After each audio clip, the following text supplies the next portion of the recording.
Hadirin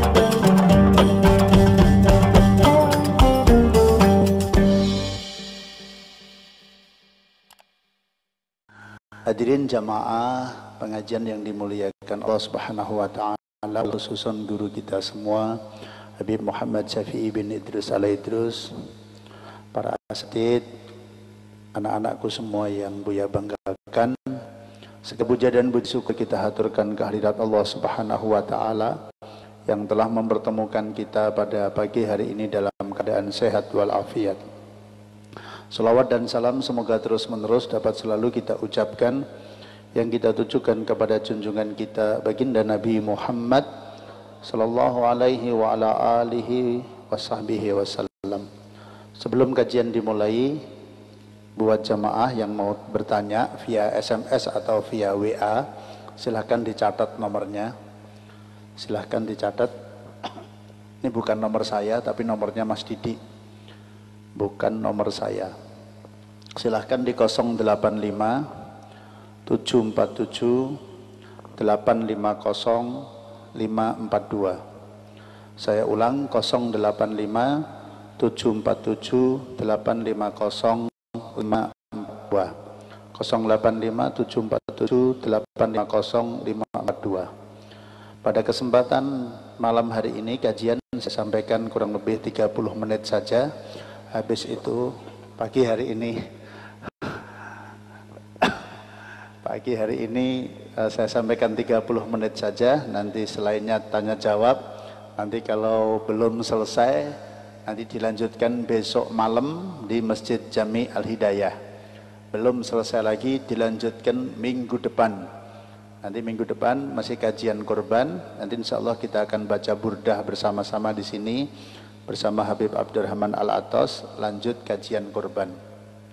Saya ngaji kurban ini biasanya durasi 1 jam sampai 1 jam setengah, 4 kali pertemuan baru selesai. Jadi kalau setengah jam paling enggak 8 sampai 10 kali pertemuan. Nah, ini kita sampaikan secara ringkes mawon. Nomor setunggal dalil tentang perintah kurban semuanya insya Allah sudah tahu, yaitu surah Al-Kautsar. Inna a'tainakal kautsar sholli li rabbika wanhar. Perintah syariat kurban, sholli li rabbika wanhar. Semuanya insya Allah sudah paham. Kemudian yang kedua, hukum berkorban ada 3. 1, buat setiap individu yang berpisah dengan keluarganya hukumnya sunnah. Kemudian yang kedua, jika dalam satu keluarga hukumnya sunnah kifayah. Itu sunnah kifayah, yaitu sunnah jika di dalam satu keluarga tersebut sudah bisa menjalankan kurban, maka hukum sunnah buat keluarga yang lain itu gugur. Itu hukum yang kedua. Kemudian yang ketiga, bisa berubah menjadi wajib jika dinadarkan. Jadi saya ulang, hukum kurban ada 3. 1, buat individu, setiap orang yang berpisah dengan keluarganya, bertempat sendiri, maka hukumnya sunnah. Yang kedua, jika dalam satu keluarga, sunnah kifayah. Biasanya kita tahu fardu kifayah. Ya, fardu kifayah itu sholat jenazah. Kalau ada satu orang meninggal dunia, satu orang muslim, maka hukumnya fardu kifayah buat orang satu kampung. Maka jika dalam satu kampung tersebut tidak ada yang mensolatkan, maka satu kampung berdosa semua. Itu kalau fardu kifayah. Kalau sunnah kifayah, hukum kurban, jika dalam satu keluarga sudah ada satu saja, maka hukum sunnah buat yang lain hukumnya gugur. Kemudian bisa berubah menjadi wajib jika dinadarkan. Alhamdulillah, kalau anak saya lulus S1 atau lulus S2, maka saya nadar berkorban. Maka orang tersebut berkorbannya hukumnya wajib. Nomor 3, kapan waktu penyembelihan hewan kurban? Waktu penyembelihan hewan kurban selama 4 hari. Tanggal 10 Dzulhijjah, tanggal 11, tanggal 12, tanggal 13. Mulainya kapan? Mulainya adalah tanggal 10 Dzulhijjah matahari terbit plus diperkirakan bisa sholat 2 rakaat plus 2 kali khutbah. Itu mulainya ya. Matahari terbit misal jam 6.15 menit ya, jam 6.15 menit plus 2 kali khutbah. Khutbah niku dicepetno kurang lebih 5 menit sampai 7 menit. Kemudian sholat 2 rakaat, sholat Idul Adha kurang lebih 5 menit 7 menit. Total khutbah sholatnya kurang lebih 15 menit. Maka matahari terbit 6/4, maka jam setengah 7 itu mulai diperbolehkan menyembelih hewan kurban tanggal 10 Dzulhijjah. Kalau disembelih sebelum itu hukumnya tidak sah, kurbannya batal. Sama seperti orang sholat duhur jam 11 siang, padahal sholat duhurnya misalkan jam setengah 12, maka belum masuk waktunya, maka hukum kurbannya batal, tidak sah kurbannya. Kemudian hari terakhir penyembelihan hewan kurban adalah tanggal 13 Dzulhijjah sebelum masuk waktu maghrib ya. Jadi mulainya tanggal 10 Dzulhijjah, matahari terbit plus 15 menit, matahari terbit jam 6 ya, berarti jam 6/4 sudah boleh mulai menyembelih. Kemudian terakhir tanggal 13 Dzulhijjah sebelum masuk waktu maghrib. Kemudian ada pertanyaan, ya, gimana kalau di satu tempat kurbannya atau Idul Adhanya harinya berbeda?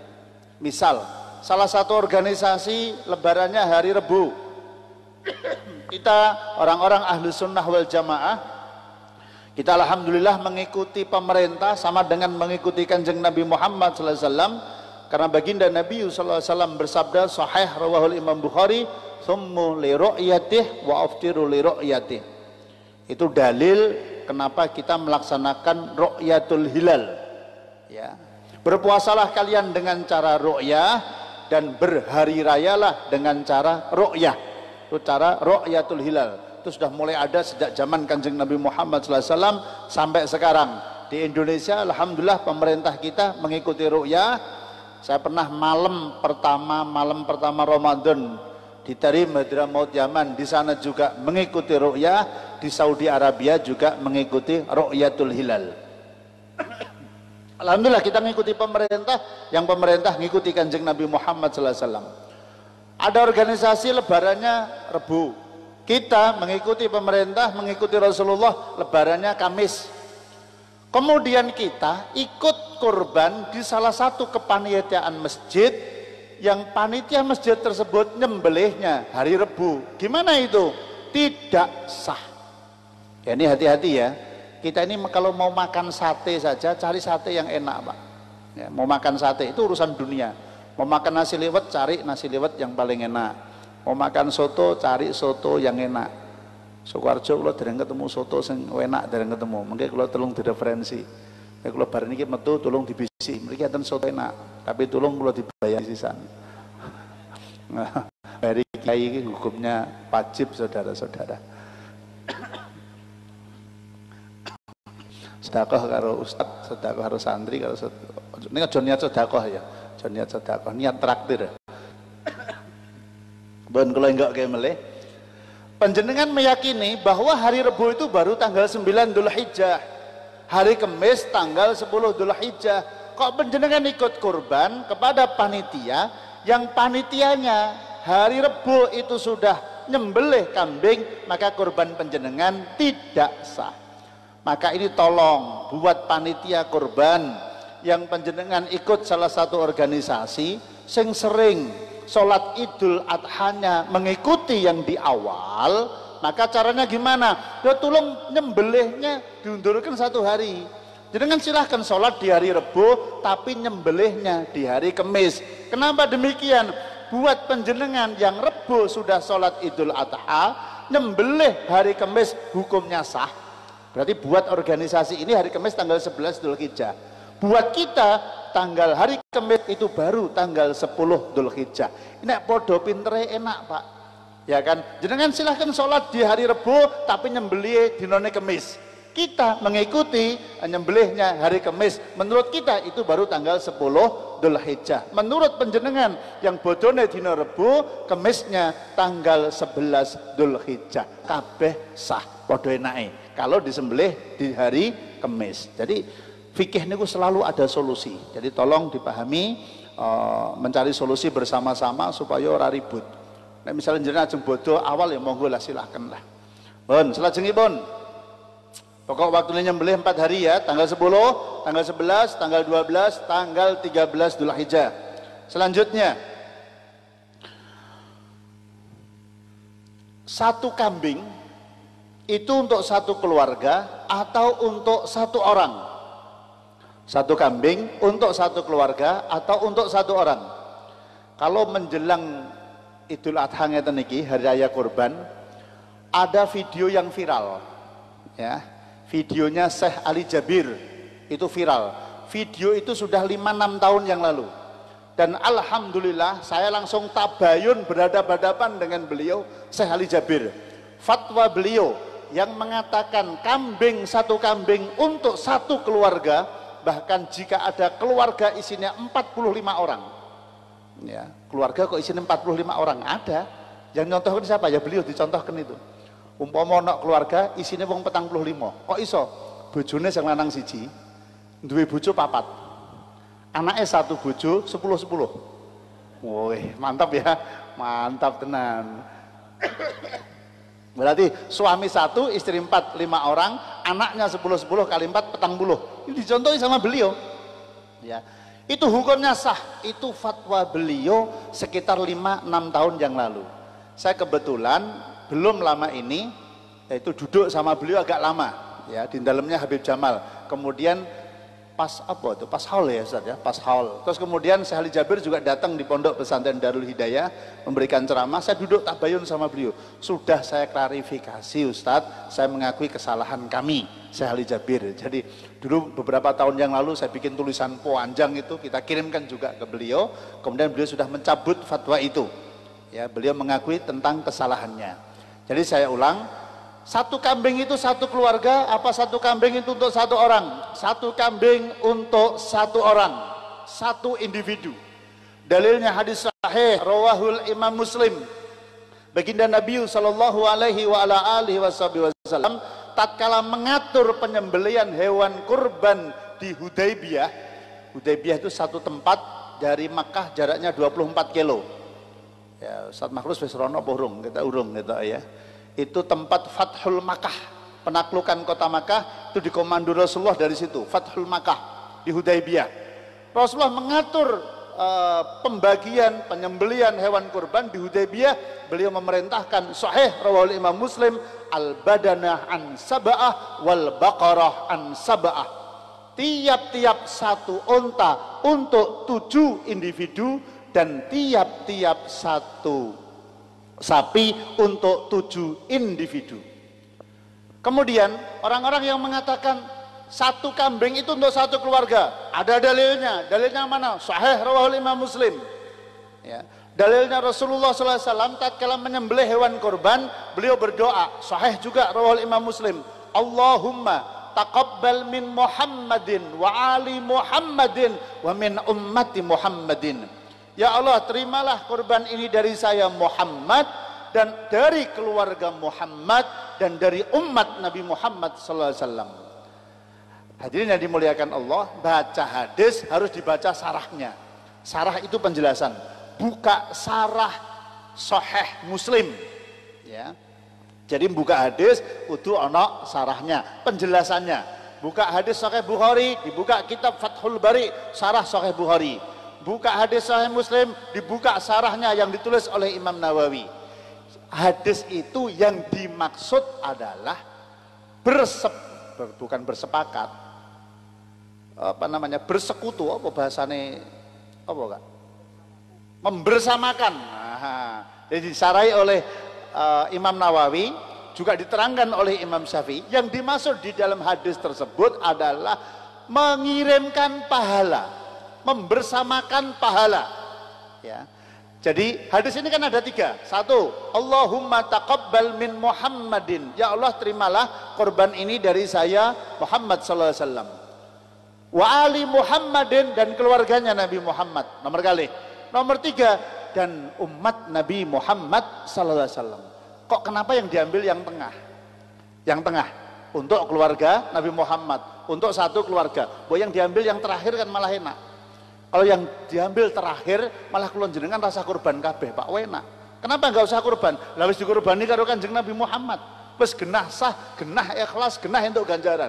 Sebab nopo? Awake dhewe pun dikurbani kalih Kanjeng Nabi Muhammad sallallahu alaihi wasallam. Wa min ummati Muhammadin. Tapi dalam syarahnya enggak demikian. Dalam penjelasannya yang dimaksud Allahumma taqabbal min Muhammadin. Ya Allah, terimalah kurban ini dari saya Muhammad. Ini cara niat kurban. Ya Allah, terimalah kurban ini dari saya Sony. Ya Allah, terimalah kurban ini dari saya Fulan bin Fulan, Fulan bin Fulan. Kemudian pahalanya dihadiahkan untuk keluarga. Wa ali Muhammadin, pahalanya ya Allah saya hadiahkan untuk keluarganya Nabi Muhammad.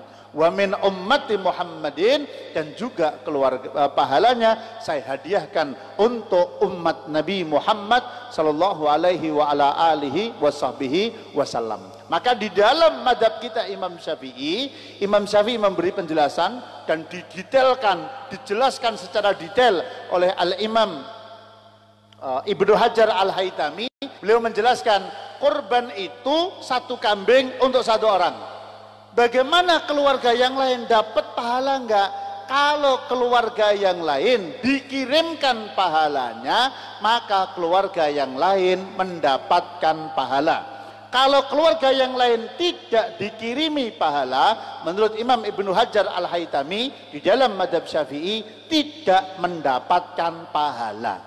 Jadi kalau kula panjenengan berkorban, caranya ya Allah, terimalah korban ini dari saya Sony Parsono, pahalanya saya hadiahkan untuk keluarga saya yang hidup maupun yang sudah meninggal dunia. Tambahin mulai bersama dengan guru-guru saya yang pernah memberikan ilmu kepada saya, walaupun cuma satu huruf, yang hidup maupun yang sudah mati, sah semuanya.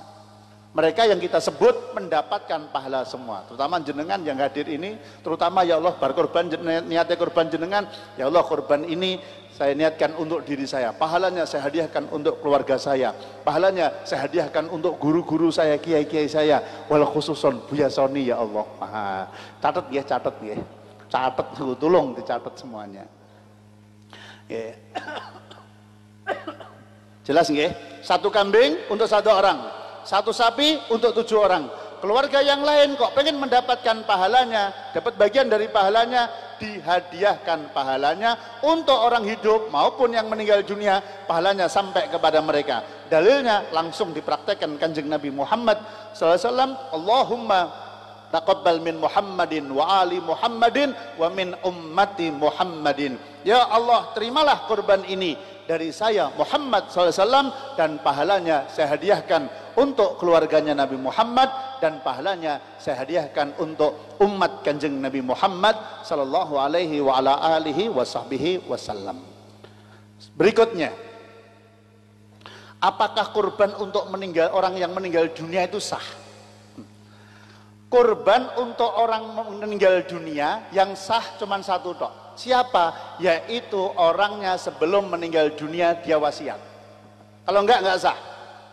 Maka kurban itu untuk orang yang hidup. Ya, kurban itu syariat Allah untuk orang yang hidup. Kurban diniatkan untuk orang yang meninggal dunia tidak sah. Jangankan ke orang yang meninggal dunia, orang hidup saja nggak boleh. Jenengan niat kurban dinggo kula nggak boleh. Ya kan nggak sah, kecuali jenengan izin sama saya. Ya sacone niki kula wedhus kula kuatah niki. Nah nggih terus pripun? Niki kula tak sing setunggal niki kula kurban niate nggih jenengan. Kula ngijini sah. Ya Ustaz Makrus ya. Ampun kula tok Ustaz Makrus barang sakit rong tau kurban. Ya elo ya. Ya. Terus siapa lagi? Monggo. Ya kan dipersilakan. Syaratnya minta izin. Lah kalau orang meninggal dunia caranya minta izin gimana? Ya. Maka korban untuk orang meninggal dunia tidak sah. Akikah untuk orang meninggal dunia tidak sah. Caranya biar orang meninggal dunia mendapatkan pahala, kula panjenengan yang korban, panjenengan putrane yang diakikoi, pahalanya dihadiahkan buat orang yang meninggal dunia, pahalanya sampai kepada mereka. Selajengipun kurang 11 menit. Lepas 7.30 selesai, bariku tanya jawab. Yang di sini dipersiapkan kalau ada tanya jawab ngacung. Tanya jawab boleh, debat boleh. Selajengipun kriteria hewan kurban setunggal onto 5 tahun atau sudah powel. Onto nek jenengan ajeng kurban onto.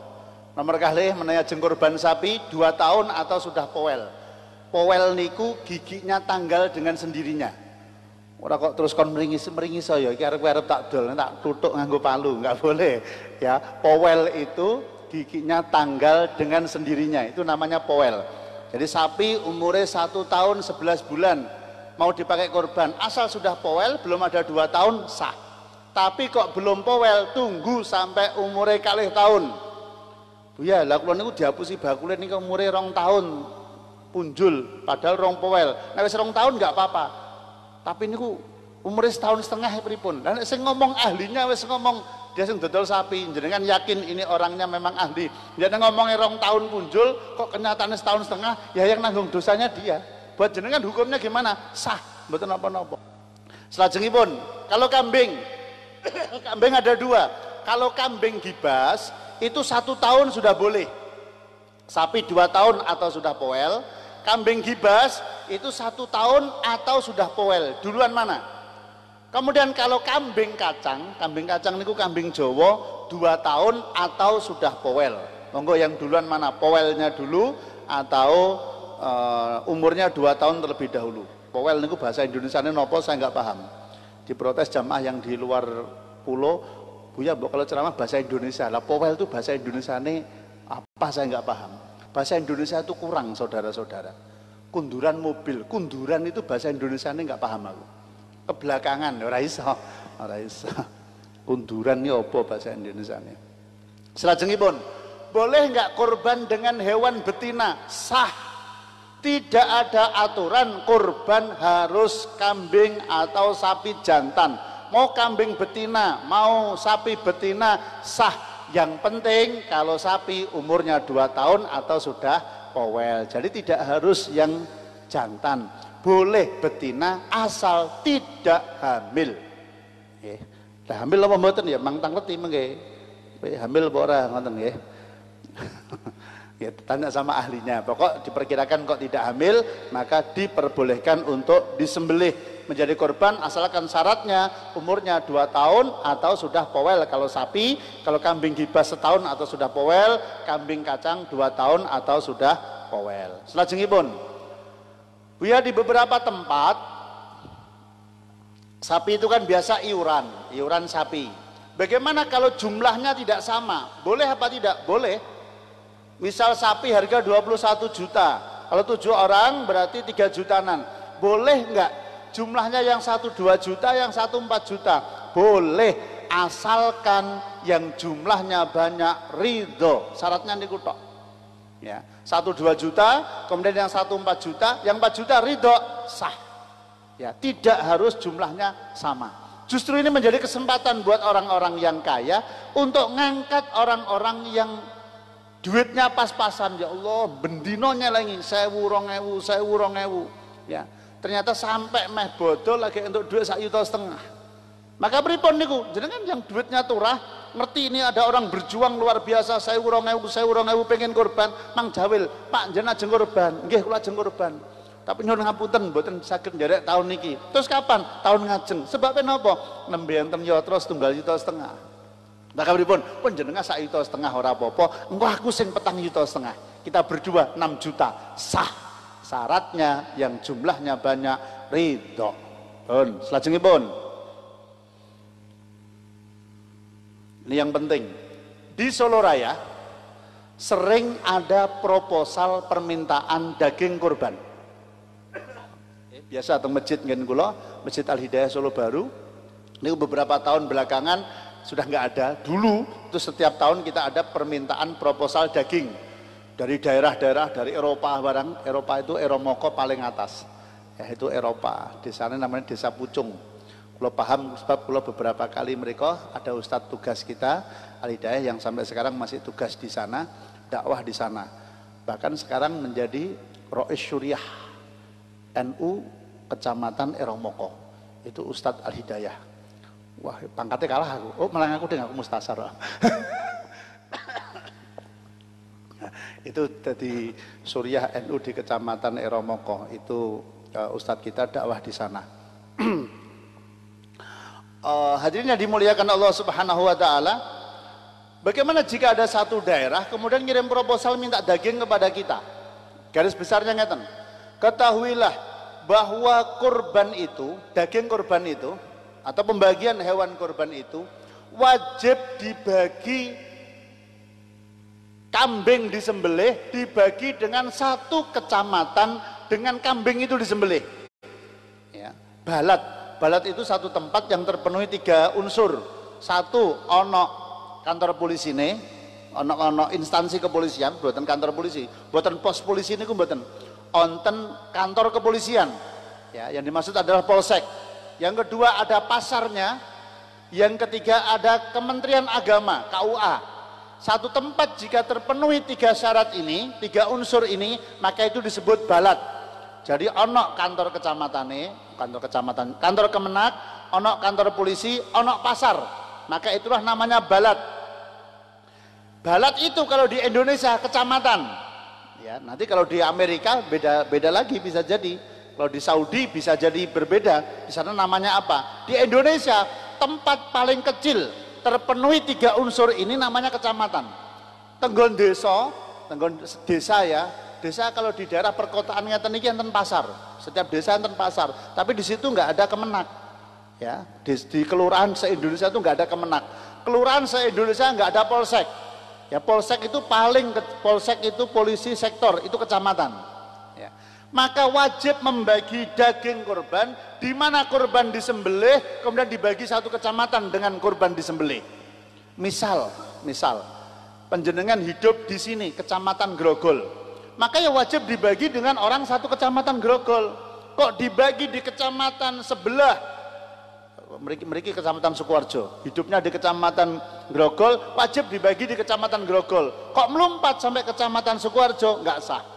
Jangan hidup di kecamatan Sukoharjo dibagi di kecamatan Baki, tidak sah. Terus Ustadz, di kecamatan sana, kecamatan Baki atau bahkan luar kota, di kecamatan Eromoko, misalkan kecamatan Jatisrono, kecamatan Pundi, di sana orang banyak, orang fakir, banyak orang miskin. Sedangkan di daerah kami banyak orang kaya, orang miskin jumlahnya sedikit. Nang kono wong sak kecamatan orang nek sing kurban Ustaz. Misal begitu ya. Pripun carane supaya daging ini sampai di sana dan sah tidak menyalahi syariat? Carane wonten kalih. Cara pertama, daging kurban boleh disembelih di Sukoharjo, boleh, tapi ditamlik, ya, dibagi dulu kepada orang lain. Ustadz Makhrus, ini saya ada daging 10 kilo, saya serahkan kepada Ustadz Makhrus. Ustadz Makhrus ini wis orang miskin nih, sugih Ustadz Makhrus ini. Ya, tapi ya boleh, orang kaya itu boleh menerima daging, tetapi nanti ada penjelasan sesudah ini ya. Saya tamlik dulu, saya berikan kepada Ustadz Makhrus. Ustadz Makhrus, ini ada daging 10 kilo, saya serahkan kepada antum. Dah, Padari panitia menyerahkan pembagian daging ini kepada Ustadz Makhrus. Ustadz Makhrus, ya saya terima. Berarti daging itu miliknya Ustadz Makhrus. Kalau sudah jadi miliknya Ustadz Makhrus, kemudian dindum di daerah Eromoko, Jatisrono, mana-mana, hukumnya sah. Tapi dari panitia sudah diberikan kepada orang satu kecamatan dengan dirinya, sah. Nomor satu, cara nomor satu. Cara nomor kali, kambingnya yang dibawa ke daerah tersebut, Jatisrono, Eromoko, Pundi, Jatipuro, daerah-daerah di sekitar sana yang membutuhkan, kambingnya diantar di sana. Saya korban, ya, saya sudah niat korban, kambingnya yang diantar di Eromoko, disembelih di Eromoko, dibagi di Eromoko, hukumnya sah. Carane wonten kalih. Disembelih di sini, diberikan kepada orang lain yang berhak menerima, orang lain kemudian dibagi di daerah sana, itu cara nomor setunggal. Cara nomor kali, kambingnya dibawa ke sana, ke daerah tujuan, kemudian disembelih di sana, dibagi di sana, hukumnya sah. Terakhir, kurang 1 menit. Terakhir, ini baru dapat berapa ini? Siapa orang yang berhak menerima pembagian daging kurban? Orang yang berhak menerima kurban ada 3 kelompok. 1, orang yang kurban dan keluarganya. Ya, maksimal 1/3, wis cara paling gampang, maksimal 1/3. Paling sunah sampil kiwa. Ya, sampil itu paha belakang, bagian kiri. Kemudian yang kedua yaitu orang kaya sebagai hadiah. Ya. Kemudian nomor 3 yaitu orang fakir atau miskin sebagai sedekah. Ada pertanyaan, Habib boleh nggak nerima daging kurban? Halo? Habib boleh nggak nerima daging kurban? Boleh nggak? Halo, boleh nggak? Boleh, tapi enten syaratnya. Syaratnya apa? Harus diniatkan kelompok nomor 2 sebagai hadiah. Walaupun afwan, kalau ada Habib fakir, nggak boleh diniatkan sebagai bagian dari orang fakir, nggak boleh, haram. Ya, tetap diniatkan sebagai bagian memberi hadiah. Karena para habaib dzurriyyatur Rasul tidak boleh menerima sedekah. Jadi para habaib kalau penjenengan kurban kemudian pengen memberi para habaib, ikut dikelompokkan niat nomor 2, yaitu niat memberi kepada orang kaya sebagai hadiah. Memberi pada habaib niatnya memberi hadiah. Kalau balik ini melih, yang berhak menerima daging kurban, kepala kurban, kulit kurban cuma 3. 1, orang yang kurban dan keluarganya. 2, orang kaya sebagai hadiah. Yang ketiga, orang miskin atau fakir sebagai sedekah. Ketiga-tiganya wajib muslim. Kemudian penjelasannya, orang yang kurban dan keluarganya kepemilikannya tidak mutlak. Apa maksudnya tidak mutlak? Kepemilikannya hanya untuk dimakan untuk dirinya dan keluarga dan untuk disedekahkan kepada orang lain. Niku tok. Jadi kalau ada orang yang kurban dan keluarganya entuk kepala, entuk daging, kok terus dijual, hukumnya haram. 1. Yang kedua, orang kaya. Orang kaya kepemilikannya tidak mutlak. Sama seperti orang yang kurban dan keluarganya. Kepemilikannya hanya untuk 1, dimakan dirinya dan keluarga. Yang kedua, disedekahkan kepada orang lain. Yang nomor 3, orang fakir atau orang miskin kepemilikannya mutlak. Apa maknanya mutlak? Dimakan boleh, disedekahkan boleh, dijual boleh. Jadi ini Bapak Ibu yang dimuliakan Allah, teng Solo Raya menika enten budaya yang sangat salah. Kulit sapi dikelompokno terus kemudian didol ditukokno wedhus. Ya. Terus kemudian kulit wedhus dikelompokno ditukokno daging dan lain-lain sebagainya. Ya, ruwet kabeh. Ini aturan dari mana? Jenengan sebagai panitia tugasnya membagi kepada orang yang berhak menerima. Cukup. Panitia menjual haram nggak boleh. Panitia itu siapa? Panitia itu hanya wakil dari orang yang kurban. Pak, jenengan mewakili saya untuk melaksanakan kurban saya. Sudah jadi wakil. Wakil itu orang itu aneh-aneh. Kalau wakil kok sampai ngedol, jenengan khianat. Kulo kok jadi panitia, kulo ya takmir masjid, kulo panitia kurban. Kok ini kulit saya jual, saya telah khianat kepada orang yang kurban.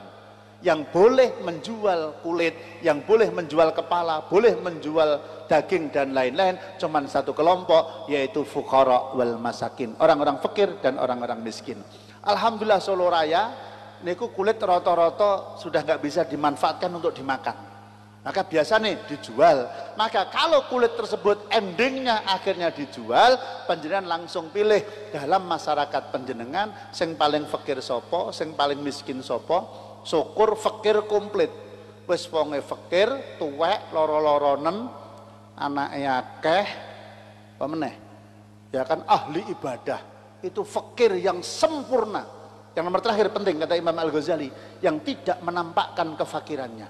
Wih dahsyat ya Pak. Wonge fakir, wis loro-loronen, ya kan duwe anak, ya wis ora nek sing nyambut gawe kabeh. Duwe bojo ya wis melu lara sisan, dan dia tidak menampakkan kefakirannya. Wajib orang-orang kaya memperhatikan orang seperti ini. Sayyidina Faqih Muqaddam, ini Masya Allah nih, makamnya di Tarim Hadral Maut Yaman.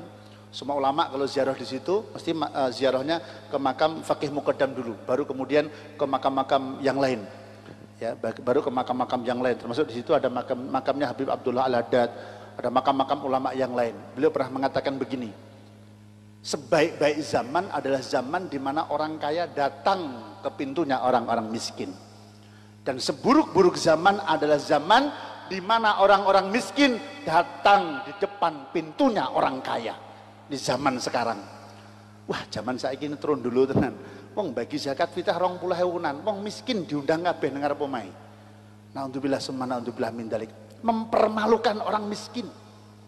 Gak tau ngedum duit buat santri duafa. Ayo ini nang ngarep omahku, difoto barang dilebokno media sosial. Apa ini? Mempermalukan orang miskin. Ayo buat wali santri Darul Hidayah, silahkan bikin bakti sosial, silahkan bikin baksos, bikin opo, wes bakti sosial apapun, ngendom beras, ngendom apa, silahkan. Tapi jangan pernah menfoto orang-orang fakir, menfoto orang-orang miskin, Anda tampilkan di media sosial. Kalau jenengan mengikuti Majelis Al-Hidayah, mengikuti Buya Soni, saya larang itu semuanya. Silah orang lain, silahkan, dia punya guru sendiri. Jangan sekali-kali mempermalukan orang-orang miskin, orang-orang duafa. Dilebokno medsos, duit 5.000, 10.000, 100.000. Wajah orang-orang miskin, wajah orang-orang desa, bahkan maaf-maaf sampai membuka orang-orang desa kita berikan pas ora kudungan, jenengan foto lebokno medsos. Piye hukumnya? Satu, mempermalukan orang miskin, yang kedua orang nggak pakai kerudung ditampilkan di medsos, haram kabeh. Hati-hati ya, hati-hati. Kok malah terjadi bahas ngono iki ngopo ya, saya bikin tulisan, jangan permalukan orang-orang miskin dengan baksos-baksos Anda. Baksos bagus, tapi jangan sampai orang-orang miskin diupload di media sosial. Naudzubillah summa naudzubillah min dzalik. Pun itu saja yang bisa saya sampaikan. Lanjut nanti besok sore, besok malam di Masjid Al-Hidayah, kajian di Masjid Al-Hidayah besok malam mulai, kemudian nanti kita lanjutkan minggu depan, masih ada minggu, masih ada satu sebelum Idul Adha. Sekarang tanya jawab, dipersilahkan Mas Didi sampai jam 8. Bismillahirrahmanirrahim. Assalamualaikum Buya. Bolehkah kurban dan akikoh dibarengkan? Bolehkah hewan akikoh berupa daging mentah, dan bolehkah daging kurban berupa daging matang? Dari Amballah Sukoharjo. Terima kasih. Daging kurban wajib dibagi mentah. Tidak sah jika dipanas, tidak sah jika kena api atau pengganti api. Ya, api atau pengganti api. Sebab sekarang itu mateng iso orang nganggo api, nganggo listrik. Ya. Hati-hati ini, banyak kayak kemarin saya ada tanya jawab di salah satu masjid di mana itu saya lupa. Buya, gimana kalau sekarang ada salah satu yayasan itu kalau kurbannya digawe sosis, terus sosisnya diundum, terus ada lagi diopen kemudian dikirim di luar daerah, ada lagi saya enggakkan lagi dimasak-masak, kemudian pas waktu dimasak itu alasannya kan ini kan dibagi kepada orang yang berhak menerima, wong panitia itu juga berhak menerima. Nah, gimana hukumnya? Ketahuilah kurban wajib dibagi mentah, maksudnya mentah belum dipanaskan, atau dengan api atau pengganti api, diopen misalnya, diawetkan, diangeti atau apapun caranya, itu semuanya tidak boleh. Termasuk kok panitia pengen makan-makan daging kurban, corone gampang. Corone gimana? Mang bagi kepada panitia yang berhak. Ya, panitia itu kan ada yang berhak menerima, bukan karena panitia ada, tapi karena memang dia berhak menerima. Ustaz Magrus ini kan berhak menerima sebagai bagian dari orang kaya. Orang kaya itu Ustaz Magrus ini. Ya kan, ini Ustaz yang dapat setengah kilo, ya kan, Ahmad Rifai dapat setengah kilo, terus siapa lagi? Ustadz Ali dapat setengah kilo, 10 orang dikelompokkan, kemudian 10 orang ini tadi, nih Pak, sedekah dari saya, kelompok ke, sodakoh ke kepada panitia, kemudian dimasak, boleh, sah. Tapi sudah diberikan kepada orang yang berhak menerima. Kemudian kalau dipanasi atau dan lain-lain, pokok digawe sosis, digawe apapun, tidak diperbolehkan. Wajib daging kurban dibagi mentah. Sedangkan akikoh hanya sunnah dibagi mateng. Jadi bagi matengnya bukan wajib, tetapi sunnah. Boleh nggak dibagi mentah? Boleh dan sah. Jadi misalkan besok pas ada orang misalkan nyembelih sapi, Sapi satu niatnya beda-beda.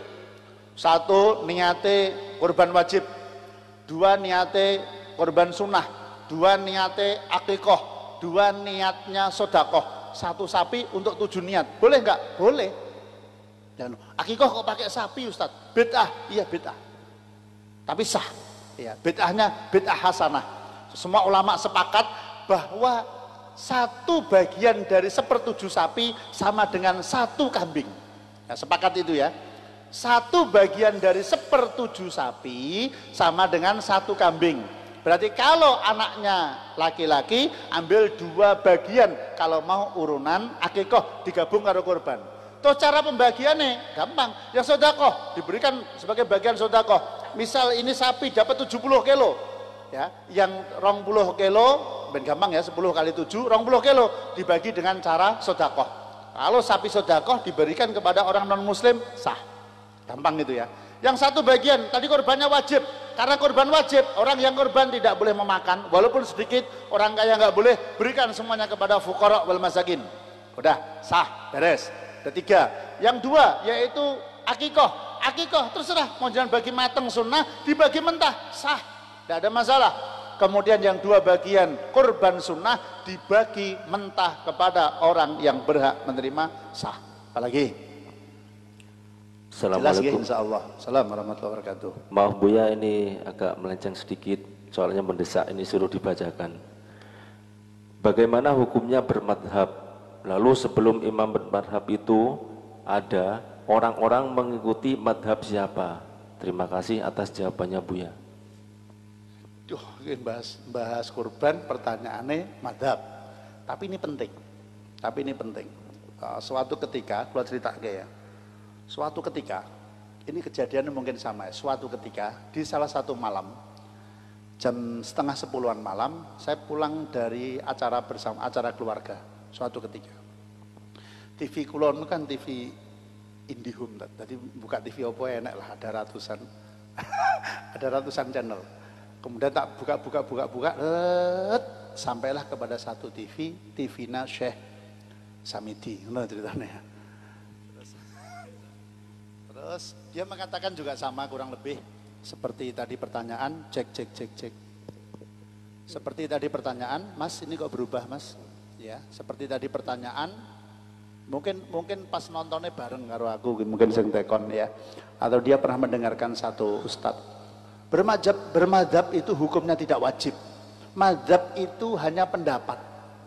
Ya, pendapatnya boleh diikuti, boleh enggak. Yang wajib diikuti Quran dan hadis sahih. Ya, yang wajib diikuti Quran dan hadis sahih. Madhab itu boleh diikuti, boleh enggak. Bahkan Ustadz ini menceritakan contoh, ada pendapat dalam satu madhab senggolan suami istri itu tidak batal, enggak bener itu.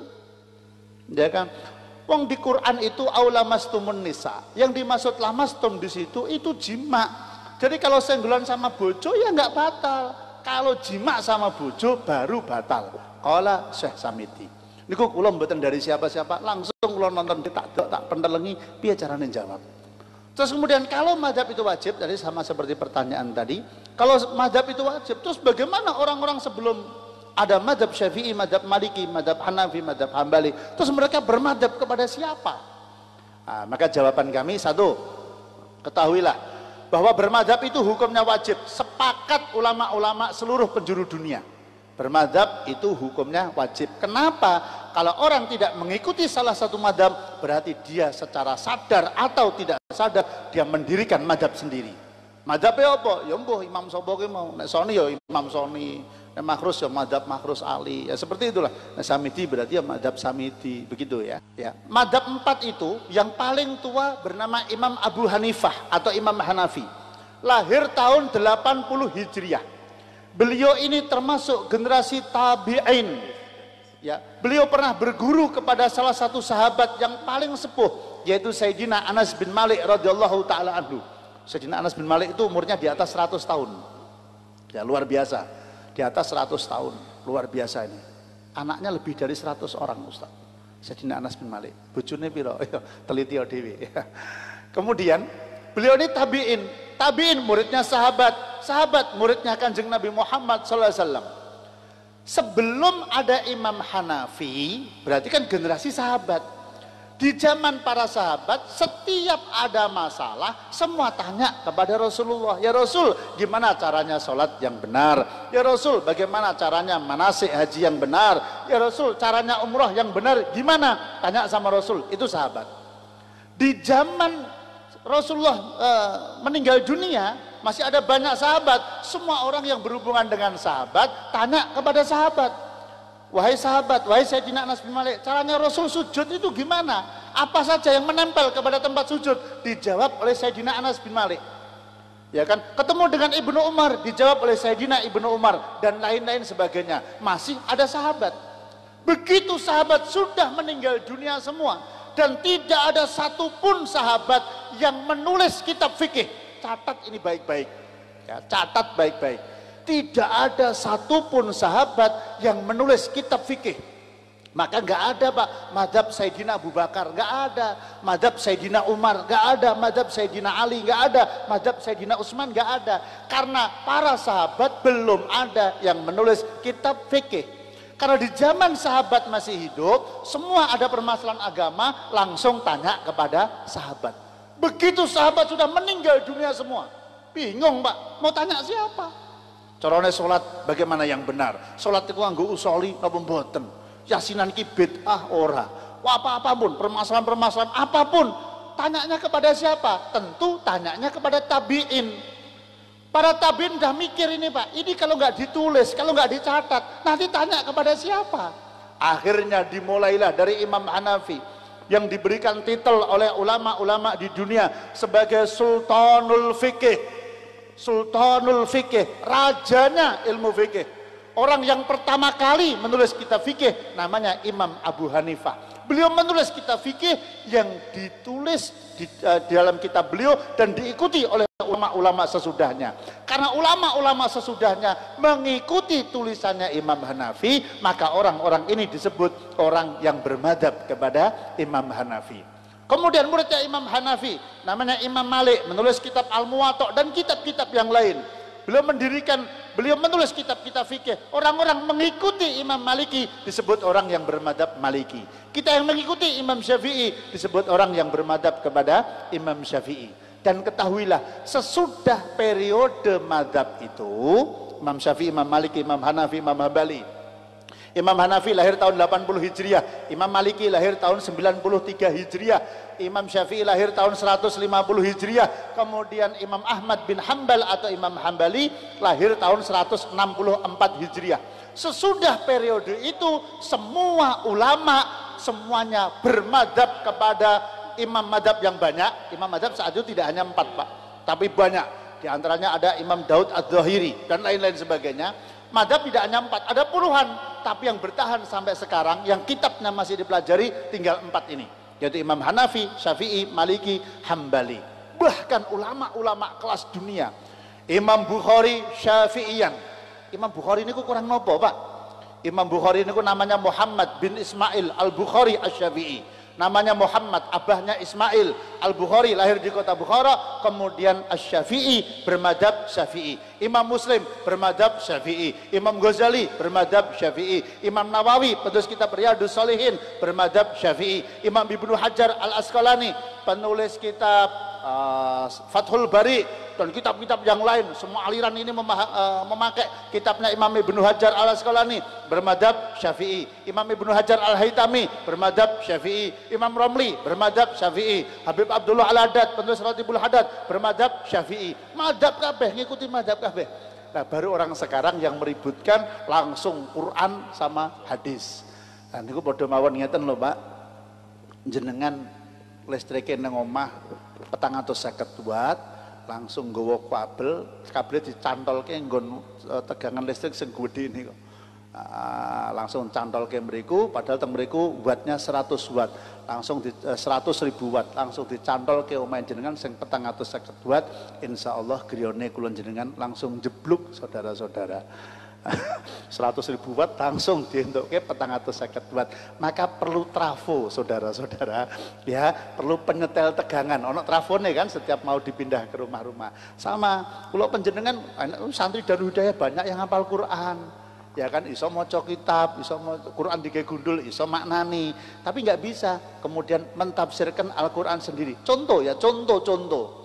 Jangan mangtekon karo ustadz sing niku wau sing ngomong madzhab tidak wajib, mangtekoni maca donga iftitah niku hukume napa? Nggak bakal iso jawab. Sebab napa? Baca doa iftitah itu dilaksanakan Kanjeng Nabi tapi tidak dihukumi oleh Rasulullah. Nggak pernah Rasulullah mengatakan doa iftitah wajib, nggak ada itu, Pak. Yang ada surat Al-Fatihah wajib, tidak sah salat tanpa surah Al-Fatihah. Itu ada. Tapi kalau baca surat-surat pendek hukumnya sunnah, nggak ada. Yang nyusun arkanus salah, rukun-rukunnya sholat ulama. Ayo, yang nyusun ulama, semuanya ulama. Rukunnya sholat, rukunnya wudhu, semua ulama. Dari mana itu? Dari penelitian. Contoh dalam hal sholat, kalau ada perbuatan mulai Rasulullah SAW Isra wal Mi'raj sampai beliau meninggal dunia dilaksanakan terus, tidak pernah ditinggal, itu berarti hukumnya wajib. Kok pernah sekali dua kali ditinggal tetapi seringnya dilakukan, itu berarti sunnahnya penting, namanya sunnah muakkadah. Kok hanya sekali dua kali dilaksanakan tapi seringnya ditinggal, sunnah tapi sunnahnya ghairu muakkadah, itu penelitian ulama. Mboten Kanjeng Nabi Muhammad langsung nulis arkanus shalah, mboten rukun-rukun salat enek 17, mboten ngoten. Sing nyusun sedaya ulama. Maka bermadzhab itu hukumnya wajib. Para sahabat bermadzhabnya kepada siapa ya? Kepada Rasulullah. Tapi Rasulullah kan nggak ninggalkan buku fikih, nggak ninggalkan buku tafsir, nggak ninggalkan buku tasawuf, begitu loh. Yang merangkum ilmu tasawuf dari Quran dari hadis ulama, yang menyusun kitab fikih ulama, tapi dalilnya semua Quran hadis. Ngoten. Jam piro iki? Kurang 9 menit, apalagi bahas iki dawa iki jan sak pertemuan dhewe, Pak. Di kampung saya setiap kurban pasti dikurangi untuk dimasak, kemudian disajikan bagi yang bantu memotong kurban tersebut. Bagaimana hukumnya? Tidak boleh panitianya berdosa, okay? Tidak boleh panitianya berdosa. Berarti kalau sudah dimasak jadi sate, jadi tongseng, jadi tengkleng. Tengkleng teng Solo kata sing enak, Solo Baru niku ana sing enak. Nyajeng jajake kula teng tedak omah kula tengkleng enak sing enak. Nek Sukoharjo dereng ketemu kula tengkleng sing enak dereng ketemu kula Sukoharjo. Solo Baru enak-enak. Tengkleng, sate, tongseng enak-enak Pak Solo Baru. Kalau ada panitia kurban terus gawe tengkleng, gawe tongseng, gawe gulai dan lain-lain, diambilkan dari daging kurban dengan alasan, ini kan akan saya bagi Ustadz. Nah, tadi itu syariatnya mengatur membagi daging kurban dalam bentuk mateng tidak boleh, hukumnya haram. Maka nek pengen selamat caranya gimana? Loh, panitia ini kan ada orang-orang yang kaya, ya kan, ini Pak jangan dapat setengah kilo. Ayo mang jaluk niku mon Pak, jenengan daripada digo mulih, ya kan malah ngambon-amboni kulkas ini ono daging lak wedhus barang ora enak, mang paringke panitia mawon niki jatah jenengan. Ya wis nih, jatah kula setengah kilo, mun manggu kabeh. Ya kan 10 orang 5 kilo diserahkan kepada panitia, sudah dagingnya, daging dari Ustadz Makrus, daging dari Ustadz Wisnu, daging dari Ustadz Mokhlas, daging dari Ustadz siapa, sudah diberikan kepada mereka, mereka kemudian memberikan kembali kepada panitia, niki dimasak, hukumnya sah. Apalagi mula takmir masjid sedaya lah nek saged ayo belajar fikih yang tenanan, hati-hati Pak. Takmir masjid bertanggung jawab kepada jamaahnya. Sebab sekarang contoh lah, bab kurban banyak salah, akikah salah, sholat niku mono banyak yang salah, Pak. Ya, jenengan bertanggung jawab kepada jamaahnya. Berapa banyak orang yang maaf pas sholat ibu-ibu rambutnya dan bagian niki kelihatan, rambutnya keluar karena pakai kerudung sering ketarik. Itu tanggung jawabnya takmir masjid loh. Betapa banyak anak-anak muda tonggo masjid nek sholat nganggo kathok jin dan kemudian nganggo kaos ketat. Akhirnya maaf gak wonge lemu sisan. Aku kan SMS sidite metu sidik. Itu kan sholatnya batal ya, lemu lemui wah kalau Ustadz Makrus sih nganggo klambi coba nek ora longgar banget itu ketok itu bagian situnya SMS tadi itu ya. Aja diapalke ya, Dik ya. Aja diapalke. Wis ngene-ngene iki mbok apalke lho terusan. Ayo Didik apalagi. Bagaimana hukumnya kalau kita buka donasi kurban, tapi kita yang jualan hewan kurbannya ambil untung dari hewan itu, apakah boleh atau sah? Bagaimana hukumnya kalau kita buka donasi kurban, tapi kita yang jualan hewan kurbannya lalu ambil untung dari hewan tersebut, apakah boleh dan sah? Ya boleh, selama ijab kabulnya jual beli boleh. Selama ijab kabulnya jual beli boleh. Ya misalkan nih, saya kulaan wedhus, misalkan harga 2 juta. Kemudian saya niat ijab kabul saya jual beli kepada semua orang yang beli sama saya 2 juta seperempat. Ya kan? Kemudian orang-orang saya ngumpulkan donatur, ayo kemudian nanti beli kepada saya, niat ijab kabulnya beli kepada saya seharga 2 juta seperempat. Ya, maka kalau ada ijab kabulnya jual beli boleh. Ya, kalau tidak ada ijab jual beli tidak diperbolehkan. Yang penting ada ijabnya jual beli. Niki kalau jawab tapi ampun diumumke ya. Ya. Diperbolehkan enggak kurban dengan akikoh itu jadi satu? Ya. Kalau jawabannya kalau bisa jangan. Pisah kurban sendiri, akikoh sendiri. Ya, kalau bisa akikoh sendiri, kurban sendiri. Kemudian kalau buat yang sugih-sugih ya, sesugih-sugih kurban dewe, akikoh dewe lah. Sebab ada satu dalil kullu ghulamin murtahanun bi akikoh. Anak itu tergade dengan akikoh. Bahkan kalau di dalam mazhab Syafi'i, Bapak Ibu, akikoh itu sampai kepada sebelum balik. Jadi ampun balik diakikoi dalam mazhab Syafi'i tidak sah. Tapi kalau dalam mazhabnya Imam Ahmad Ibnu Hambal, termasuk yang dipakai oleh ulama-ulama kita, dan saya termasuk yang memakai, yaitu orang itu boleh diakikoi yang penting wongnya urung mati, walaupun umurnya wis 150 tahun terus akikowan. Dalam mazhab Hambali sah. Tujuannya untuk menggugurkan satu hadis ini, bahwa anak itu yang belum diakikoi diibaratkan Rasul koyok barang gadean. Mengangan-angan barang gadean itu jenengan duwe TV, kita punya TV digadekno, statusnya masih milik kita, tapi kan ra iso muter. Nah itu ada kekhawatiran para ulama, jangan-jangan anak yang belum diakikoi itu doa sama kita doanya nggak sampai. Ada kekhawatiran, makanya digugurkan dengan akikoh. Nah karena orang mampu itu kan ada dua Pak, satu mampu secara finansial keuangan, yang nomor dua mampu secara pemahaman. Zaman riyen dereng enten pengajian Pak, ya kan, zaman riyen dereng enten TPA, zaman riyen dereng enten ngaji fikih. Orang tua kita dulu nggak paham, ya kan, kita nggak paham apa-apa dulu. Nah sekarang paham gimana? Saya sudah tua begini gimana? Ya sudah silahkan akikoh, ya kan. Kalau jangan punya anaknya walaupun wis gede, wis umur 20 tahun, 20 tahun silahkan. Bahkan dalam mazhab Imam Hambali mengakikoi dirinya sendiri, niat mengganti tugasnya orang tua itu sah. Mazhab Hambali ini termasuk yang saya pakai untuk mencari solusi untuk tujuannya gugurkan satu hadis ini. Kalau dalam mazhab Syafi'i itu kalau sudah balik tidak sah. Kemudian, jadi kalau bisa, ayo dipisah, akikoh dewe, kurban dewe. Buat jenengan yang duitnya mepet banget ya Allah, sampai umur 50 tahun nyelengi 3 yuta, wis tele-tele tenan. HP sampai pecah-pecah, serah ganti-ganti, ya toh. Dal HP penting ya, beda motor sampai ini ganti-ganti, pengen kurban, pengen kemudian akikoh belum pernah, ya kan, gimana? Maka diperbolehkan satu kambing niat akikoh plus kurban, hukumnya sah. Ini ojo dikampanye ke ya, rahasia buat jamaah yang hadir di sini. Itu ndak orang ngenteng ke Pak, ya orang ngenteng ke. Hukumnya gimana? Sah. Buya, lah anak kula lanang nih, ya toh. Terus kemudian isone mbeleh wedhus siji, boleh, mencicil boleh Pak. Menyicil makanya jenenge mencicil. Ya nyicil boleh, akikah itu dicicil boleh. Punya kambing satu disembelih boleh, ya kan. Kemudian punya kambing lagi disembelih lagi di kemudian hari boleh, ya kan. Satu kemudian nanti punya kambing lagi disembelih lagi satu, hukumnya boleh dan sah. Itu Ustaz Makrus, ada yang salah nggak? Oke, langsung ya. Tak tabayun nih jawaban saya langsung. Ini ahli fikih semuanya nih.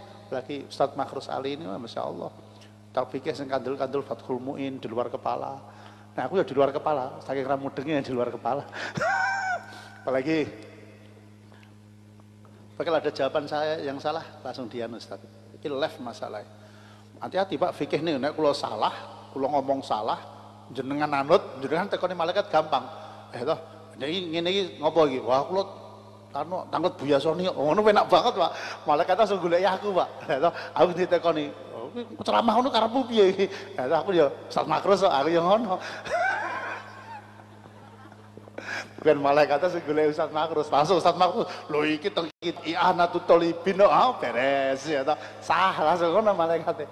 Ya toh, ayo silahkan satu lagi. Mau tanya Buya, bila tahun ini saya berkorban, kemudian saya bilang begini pada istri saya, tahun ini saya dulu sayang, terus tahun depan insya Allah dirimu. Apakah itu juga dihukumi nadar dari Mbak Bro dan Mas Bro Karanggede? Insya Allah enggak. Loh, jangan diketawakan. Rasulullah itu laki-laki yang paling penyayang kepada istrinya. Jadi jadilah keluarga-keluarga yang mesra ya.